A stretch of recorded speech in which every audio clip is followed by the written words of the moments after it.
know what? I forgot to do something. So let me do that right quick. Here we go.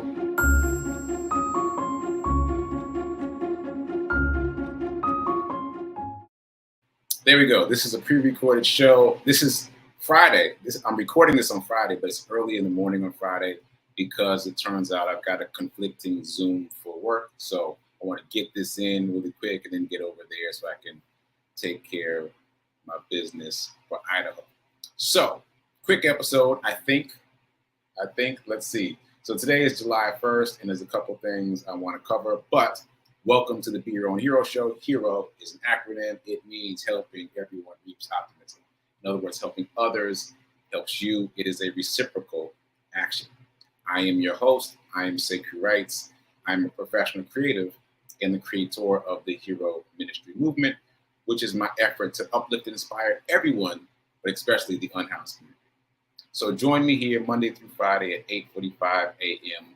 Central Time. You can do the math for your local time zone and watch me talk about my journey of becoming my own hero in a number of different categories, including financially. So all that said, shout out to New Thought Media Network for allowing me this platform. And reminder, I am not a personal trainer, nor am I a financial advisor, so do your own due diligence. There we go. There's all my introductory stuff, and let's get into it fairly quickly. So today, there's a couple ways to do this, but today is July 1st, as I already said, which means my triple anniversary month is over. I'm sad to see it go, but triple anniversary meaning my birthday month, the 1-year anniversary of the charity run, yay, and the 1-year anniversary of this show, the Be Your Own Hero Show. So triple anniversary month. Let me get one more fireworks for the road. There we go. All right, so that's the end of my triple anniversary month. And I need to report in about the fundraiser for Back on My Feet nonprofit. As you know, if you've been watching the show, for the month of June, my birthday month goal was to raise $3,650 for Back on My Feet nonprofit. Back on My Feet is a nonprofit based in Philly that works throughout the United States, finding members of the unhoused community and teaching them how to get up early in the morning and run and be accountable to themselves and build their lives from there, rebuild their lives from there. They've gotten 70% of their members housed, which is amazing, and the collective, the volunteers and the unhoused members as a whole have together run more than 1.2 million miles. What? So anyway, I'm very excited to be working with them. That said, let me report in. So for the month of June, we raised, mini drum roll, we raised 35% of the goal. 35% of our goal. Shout out to Tim, who came in last night with $36.50. I love those. I love the denominations that have 365 in them. So shout out to you, Tim. I appreciate it. So we're at 35%, which means simply that we roll over into July. And now the new deadline is the end of July to close out the other 2/3 of this fundraiser.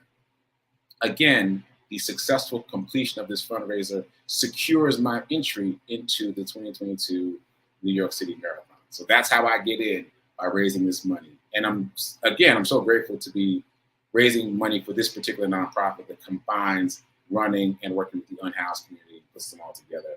I'm very excited about it. So keep giving, keep sharing.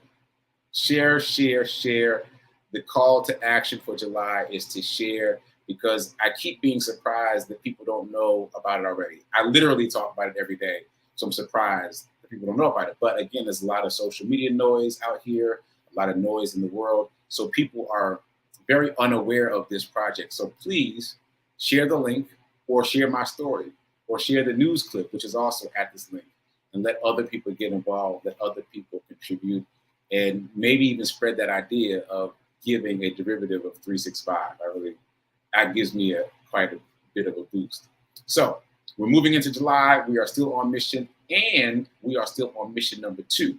Mission number 2 evolved out of my birthday. My birthday was the 24th of June, and I decided spontaneously to buy 24 McDonald's gift cards and give them out to the unhoused as I was running. and that has spawned a number of stories.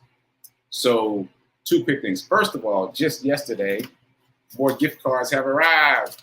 Look at that, whole pack of gift cards. Shout out to Joy Doss from Memphis, who sent me these gift cards to give away. And Nan, I know you asked how to send me gift cards. So I'm figuring this out in real time, but the best thing to do would be to go to your local McDonald's and buy gift cards and then send them to me. And the reason I say it that way, because we did it differently with Joy and I did it differently, but I am suggesting that because it gives you the opportunity to have a story for yourself. Because if you just go online and buy them and have them shipped, there is zero possibility of a story, right? But if you go to McDonald's and you buy the gift cards yourself, there is a high probability of a story. If you've been watching the show, you've already heard mine. I ended up in front of a plastic surgeon and I was holding her up in the line because it was taking so long to generate the gift cards. So we had a conversation and that was a great story. And if you missed it, you can go back and watch that episode, but just very briefly, she was asking me what all the gift cards were for. And I told her, and she just stared at me for a while. And she said, but it's your birthday. Like kind of like arguing with me. Like, no, don't do anything for anyone else. It's for you. And I was like, yeah, but I want to be a gift to others on my birthday. And that really just stunned her. And I remember Diego put in the comments, I wonder what she did after she walked away. Yeah, it really does beg the question what she did after she walked away, how it impacted her. So circling back, Nan and others, if you are interested in sending me McDonald's gift cards, and I guess they don't have to be McDonald's. I just chose McDonald's because McDonald's is everywhere. And they tend to be pretty easy about who comes in to use the facilities. You know, there are some restaurants that are not so easy about the unhoused coming in, but McDonald's tends to be more amenable to that. So those are the 2 reasons I chose McDonald's. So if you want to send me McDonald's gift cards, go to your local McDonald's and ask to buy gift cards. You can buy them right at the counter, just like you would get a Happy Meal or something. And you tell them what dollar amount you want. Obviously, you know I like symbolic numbers. So I like, the number 6 because my birthday month is June, which is the 6th month of the year. I like the number 24 because my birthday is the 24th. 365, obviously, for obvious reasons, you could do something with that. So whatever you decide to do is fine by me. So I'll start handing these out on my run tomorrow. So I've got six new gift cards. See, number 6. Once again, number 6, using those symbolic numbers. Okay, so if you're interested, go to McDonald's, get yourself some gift cards, reach out to me. I'll tell you where to send them, and I'll give them out. And that gives you the opportunity to have a story. Okay, moving on. Let me play today's run report and pick up the pace a little bit. I'm already saying way too many things. Here we go. Sekou Hero Charity Run, day 396. I've been running every single consecutive day for now, 396 days in a row, and we are on mission. So today is July 1st, which means mission 1 of 2 right now ended yesterday. My goal was to raise $3,650 within the month of June, my birthday month, for Back on My Feet nonprofit. Okay, so that goal is being rolled over into July. We ended up at 35% of the goal for the month of June. So now we only got 2/3 to go for July. We can do this. We can do this. We can do this. And by the way, my successful bid to raise money for Back on My Feet secures my entry in the 2022 New York City Marathon. So let's go. We can do this. Mission 2, I am giving out gift cards to the unhoused as I run. If you would like to do that, please DM me and I can tell you the process as it develops. And yeah, you can help me give away gift cards to the unhoused community as I run. That's mission 2. All right, let's go. Check me out on my show, the Be Your Own Hero Show, later. Okay, so there we go. Day 396. You've got all the information. We are still on mission for the month of July. And by the way, I feel like I know why the mission wasn't completed in the month of June. It's got something to do with me and my energy. So I'm going to clear that out. And so July will be the month that we complete this fundraiser for sure, because I know what I got to do. I got to make some shifts, and I will do that. Okay, so moving along quickly, I told you I wanted to tell 3 categories of stories, and you know that's hard for me because I will take up a whole show with one story. So let me tell 3 very brief stories and then get into some abundance. So the categories, birthday stories. I think I'm going to cap it with the Zoe Principle. I talked about the Zoe Principle yesterday, and some of you in the chat said that you enjoyed that principle. And then I told one of my gratitude groups about it yesterday, and they got really excited about it too. And one of the members of my gratitude group reminded me of this banana gag gift. So before I talk about the banana gag gift, just a reminder, or for those of you that did not see me talk about the Zoe Principle. The Zoe Principle comes from a real life little girl named Zoe that I met in my travels to New York. And she was just so unbothered by all the travel drama that we encountered. Me, Zoe's mom, and everyone else on the same flight, we all had a lot of travel drama. And Zoe was just so blissfully happy being in her own world. And so for me, the Zoe Principle is choosing some small thing that you know will give you joy in the midst of a situation that is not joyful, right? Choosing one small thing that you know will give you joy and laser focus on that. And doing that will give you joy. Doing that will get you through the moment. I use the Zoe Principle all throughout my birthday weekend because the stories that I told already about the travel drama are an indication of how things went. Things went sideways, all kinds of ways. And I had to keep using the Zoe Principle to the best of my ability. And I know it works, and so I invite you to try it too. Now, the banana gag gift, you guys might have seen this on social media. There was a father who wanted to prank his very young daughter by giving her a gag gift. And the gag gift was a banana. So they had it wrapped in Christmas paper and everything. And first of all, that's mean. That's mean. But anyway, he gave his daughter a banana wrapped in Christmas paper. And she was elated. She was so excited about that banana. You have to find the video. Go to YouTube and type Christmas banana gag gift, and it'll pop up. You'll see this tiny little girl sitting on a sofa. And you watch that video, it will give you so much joy. And it will remind you that you need to be grateful for and appreciative of the little things, all the little things. And that makes life worth living. So I'm grateful to the person in my gratitude group, shout out to Corey, who reminded me of the Christmas gag gift of the banana and put it in the same category as the Zoe Principle. So you got the banana principle, which is about gratitude, and the Zoe Principle, which is about focusing on something that you know brings you joy. So those are two very effective tools. So keep those. All right, quick dice roll. We've got $3 so far for the week, and now we got a 6 on Friday. So 6 is the number for today. So $9 for the week, $6 today. Move that money out of circulation and set it aside to invest, saying it 3 times for emphasis. All right, so I'm going to skip the affirmation today and just jump right into finance. So two main things. Number one, I've been reading about the bear market and recessions in general. And so I just want to recap what I've said about that previously. Number one, there's always a recession coming. It should not be a surprise to any of us. We should train ourselves to think that way. There's always another recession coming, right? And if you know that, just like you know eventually there's going to be another tornado or another storm, if you know that another recession is coming, it enables you to plan accordingly. That's number one. Number two, a bear market is not a bad thing. A bear market is not a bad thing if you know what you're doing.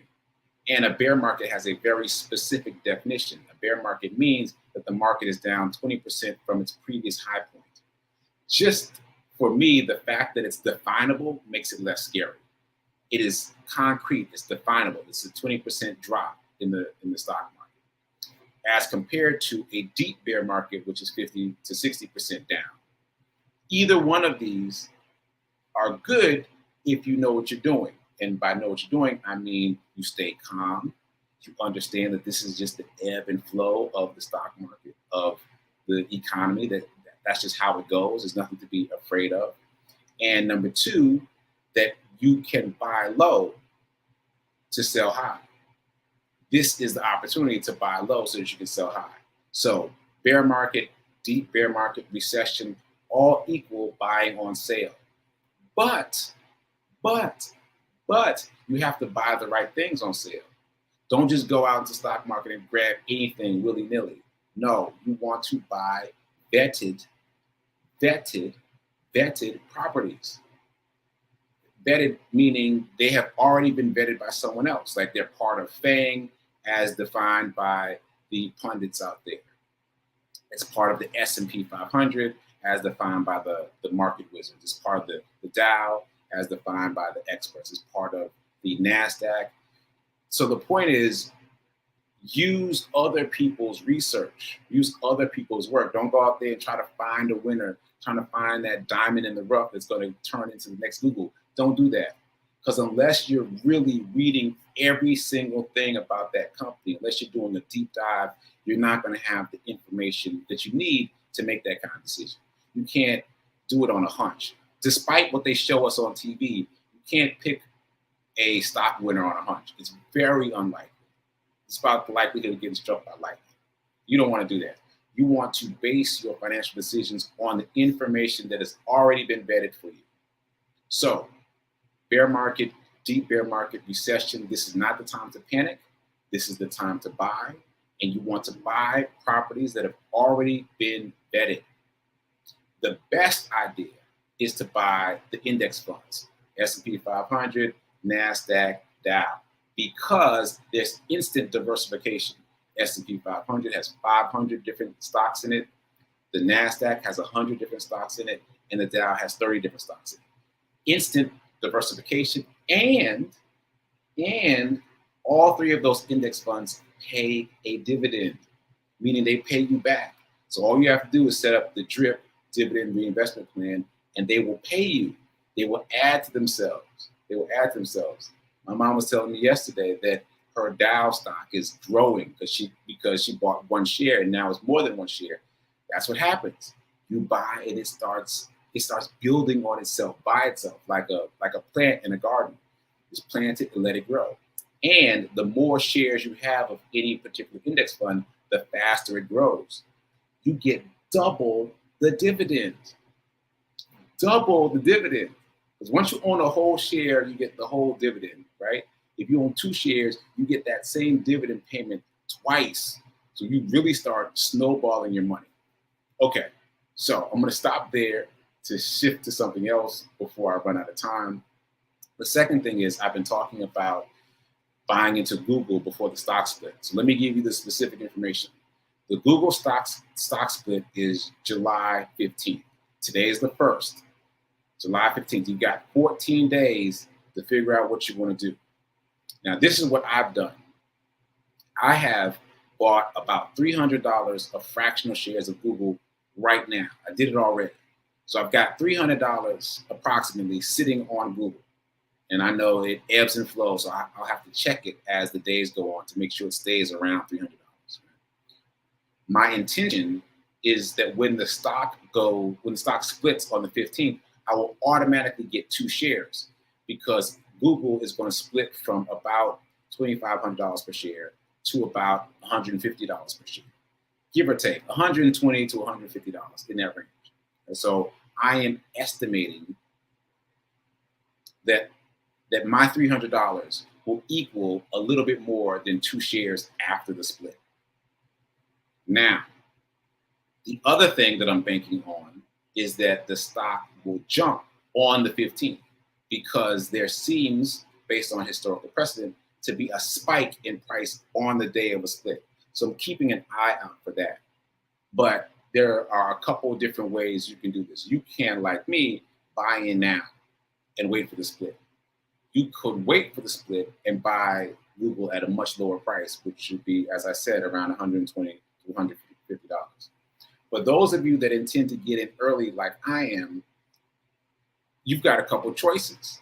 you can just enjoy the fact that you've got more stock when it splits and hold and buy and hold. Well, hold forever, hold for long term, hold for net worth, or you can sell some of that stock.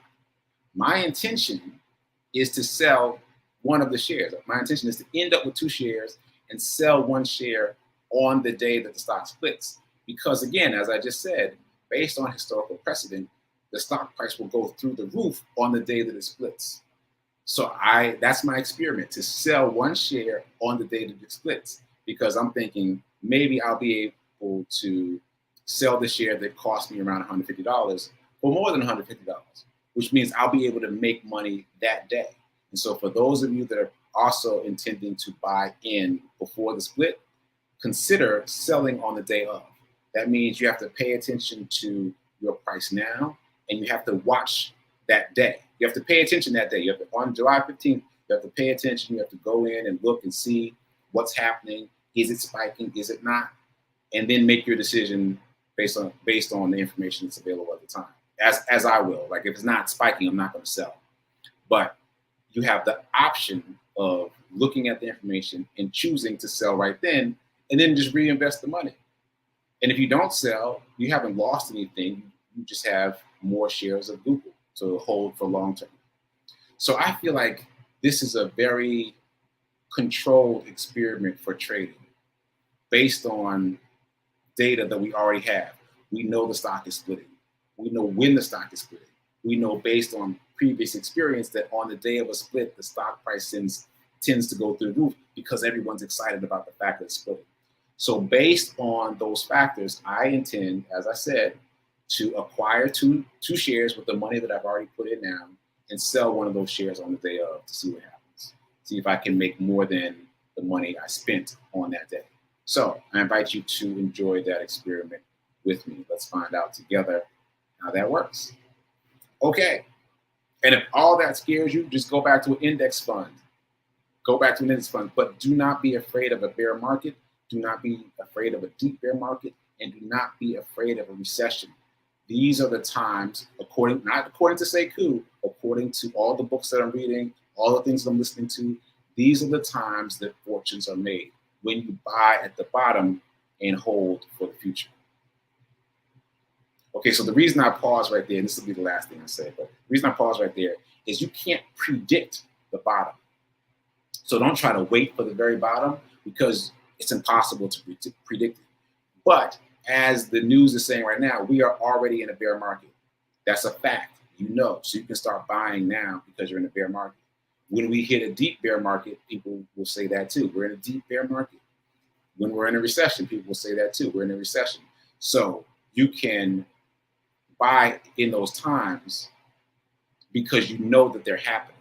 But don't like try to gather all your nuts and hold them and wait for the recession. Like don't do that.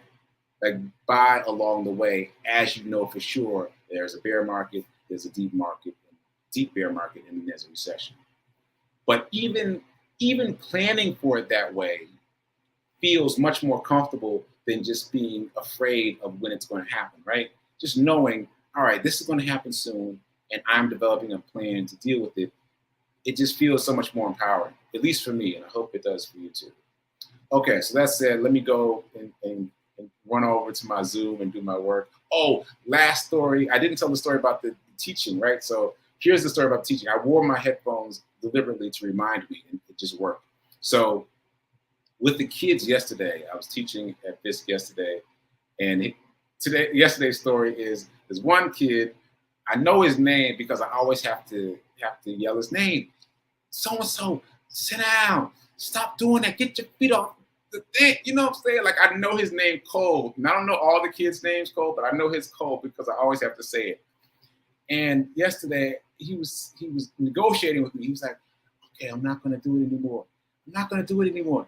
And I know that he knows that I know he's lying. But what are you gonna do? He's like, I'm not gonna do it anymore. I'm gonna behave. Let me rejoin the class. I'm like, all right, come on. But then he got distracted by this. He was like, what's that around your neck? And I was like, nothing. He's like, yeah, there's something around your neck. And I was like, nope, there's nothing around my neck. He's like, it's right there. And so I played this game with him, and it occupied his time for a good solid chunk of time. I mean, it fascinated him. It's the most fascinated he's ever been in class, just seeing this thing around my neck. So I've just got to develop new strategies for these kids to hold their attention. Anyway, pray for me. Pray for me. Pray for me with these kids. Okay, so that's it. Let me wrap up. Keep doing, as always, be a hero, but in context, be your own financial hero. Remember that now is better than perfect in all things, but especially in terms of investing. So go invest today and go donate today. And if you can't donate, please share. HeroCharityRun.com. Have a great weekend. I'll see you live on Monday.